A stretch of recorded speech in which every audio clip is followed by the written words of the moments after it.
Mr. Rourke, sir. It was so weird because he was like not amenable to being interviewed at all.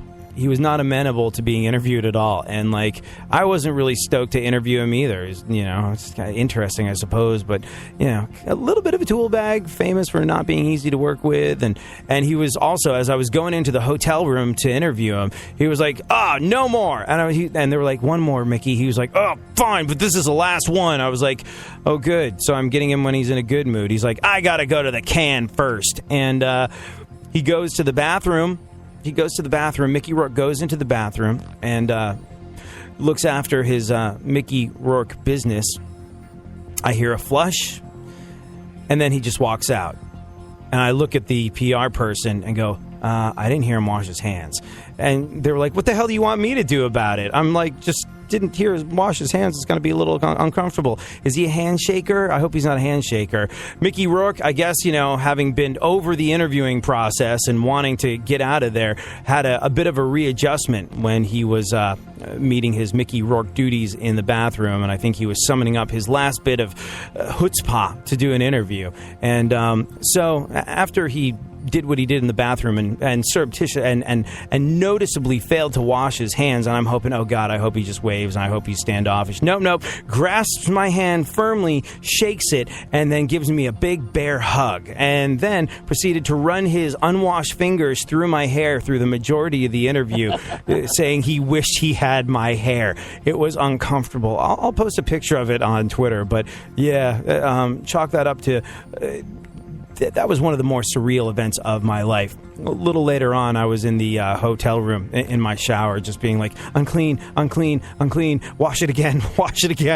And so that's my Mickey Rourke experience or story. Go on. Looks like you're in for an interview.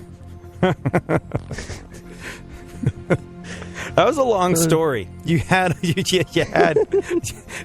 ample time to come up with a gag. I know, I got the verbs wrong, damn it. But I want to see those pictures. Now that I know that he has... I'll dig them out and send them to you. Well... They're on the interwebs. Yesterday was Cyber Monday. Yeah. Did you buy anything? Except for people who still have America Online. I love Cyber Monday. I love Cyber Monday.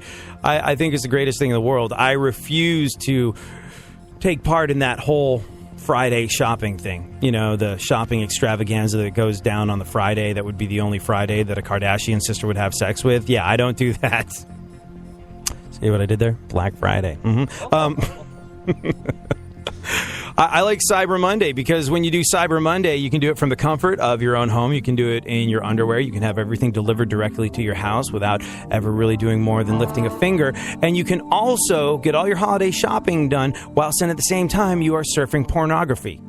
Think about that as you open up your present for me this year.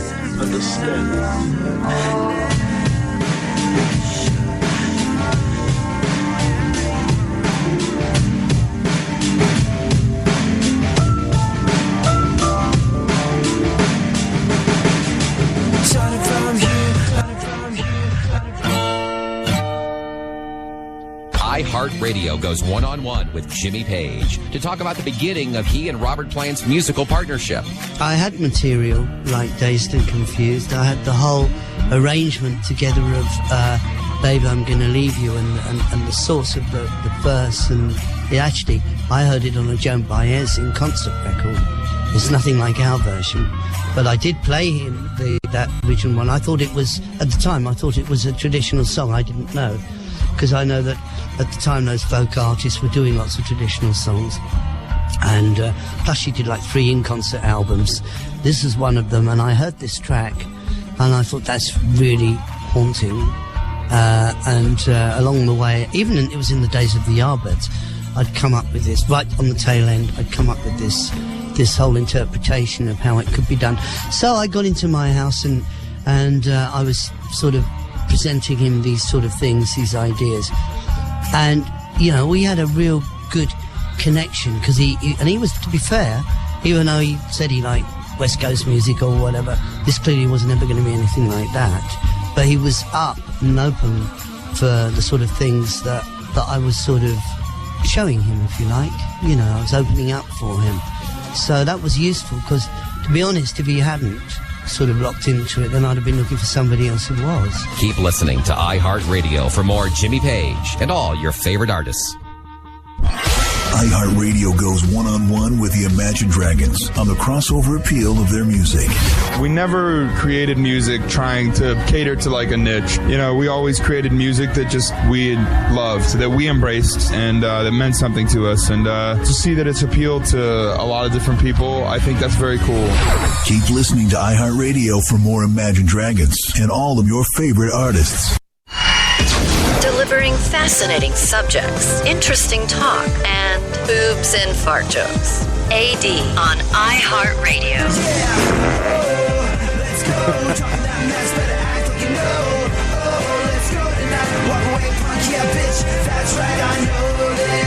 Yes. 'Tis the joyous Yuletide season. It's a holiday season. How can you tell it's a holiday season? Well, every other television commercial seems to feature a car with a giant bow on it. Starbucks is pushing the Michael Bublé Christmas CD instead of the regular Michael Bublé CD. And finally, you can tell it's a holiday season because Al Sharpton and Jesse Jackson are angrily protesting that all the snow is white. Let's bring it on home, Funkhauser. Let's finish up the news, and then we'll get into why it's disappointing to be a jihad terrorist. Well, okay. Okay. A child is treated for a toy-related injury every 3 minutes in this country. Yeah, something to bear in mind as you're picking out holiday gifts for the little Rugrats this year. A child is treated for a toy-related injury every 3 minutes in America. And by the way, I will gladly add to that statistic if any kid comes near me with a Frozen doll and sings Let It Go. Whoosh. I'll let you try my intolerance style. Go on. During a wedding in Australia, the bride passed out from alcohol poisoning while the groom and the best man were arrested for being involved in a huge brawl. Or as they call it in Kentucky, a wedding. Where's your shotguns at? Yeah, quite a refined affair, really. Do you think they'll have a good future together? Well, you know, they did grow up in the same house, being husband and being brother and sister. So the next couple of years, being husband and sister wife in a mud hut, look awfully good. What else? A man in Colombia married a tree. Now they're married. I think he wants to relocate, but she has roots there. Good one. Thank you very much. I think things are going well. The marriage is off to a good start, but I think this spring he's worried about what happens when she leaves. Huh? Let's skip to. Do you have that statistic on the 12 days of Christmas? Like every year they try and figure out what the hell it would cost to get everybody everything on the 12 days of Christmas list. Yeah, the cost of doing 12 days of Christmas went up 1% from last year. Yeah, it's a small jump. Inflation's in a good place, I suppose. It only went up 1%, and only because of the security now needed to help keep Bill Cosby away from the 8 maids of milking. Let's wrap it up.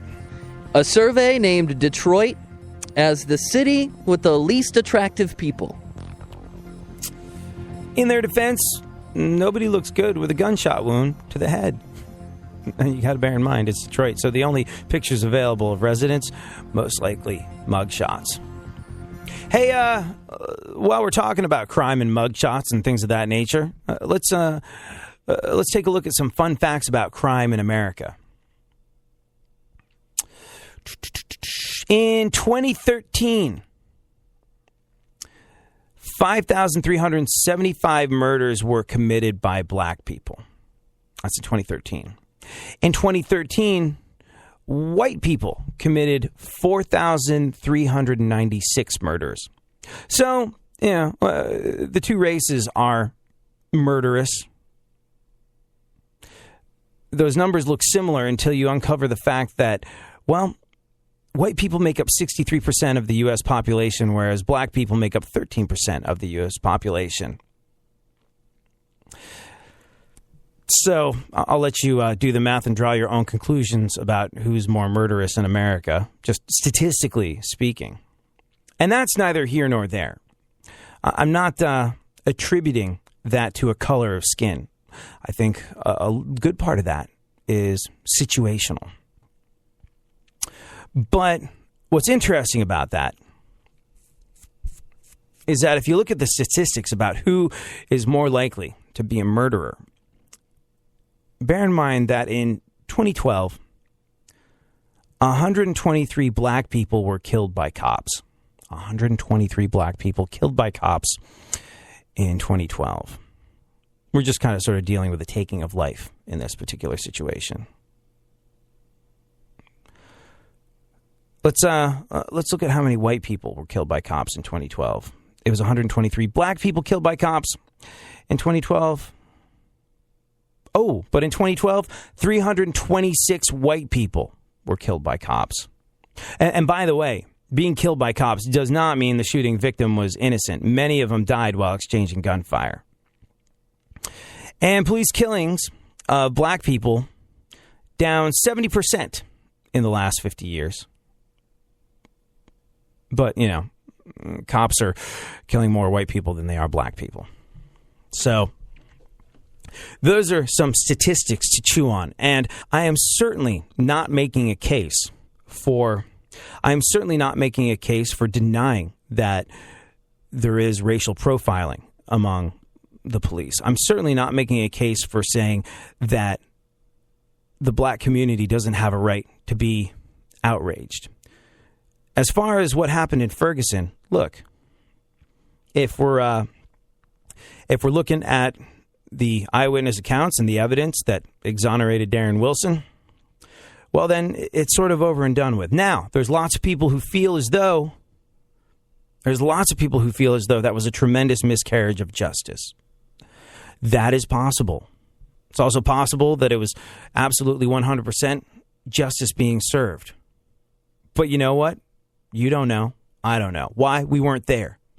We really weren't. And so we have to give the legal system the benefit of the doubt. Maybe we do, maybe we don't. But the only thing that you can know for sure about the whole situation is that you don't know. That's the only thing you can be sure of. So it falls to us to look to ourselves, look inside of ourselves, and ask ourselves about the stories that we tell ourselves, the narratives by which we live our lives. Police brutality.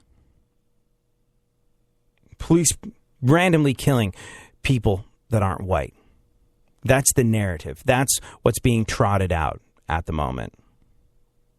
But if you're worried about being dusted by a cop, statistically speaking, if 123 black people were killed by cops and 326 white people were killed by cops in the same year, statistically speaking, you're a little more likely to get offed if you're white. Now, understand, I am not lessening any sort of situation that people of a different color of skin than mine are in. Understand that I'm not even, in no way, shape, or form am I arrogant enough to say I understand your experience. I'm not saying I'm not one of those racism deniers. I know I'm not racist, but I know it exists. And I know it makes making your way in the world a very difficult thing. But it also means that there are aspects of the African American narrative that need to be addressed way more than the idea of police randomly offing you. There is racism. There is need of social change. The divide in America between black and white is greater than anything I've ever seen in my lifetime at this moment. And I think a big part of that is the fact that people are being suckered by folks like Jesse Jackson and Al Sharpton into buying into this race baiting buying into this idea that all cops want to kill you. No. I'm in way more trouble than a black guy, statistically speaking. If I'm looking down the barrel of a cop gun, I'm a lot more likely to be killed by a cop than a black person, just statistically speaking.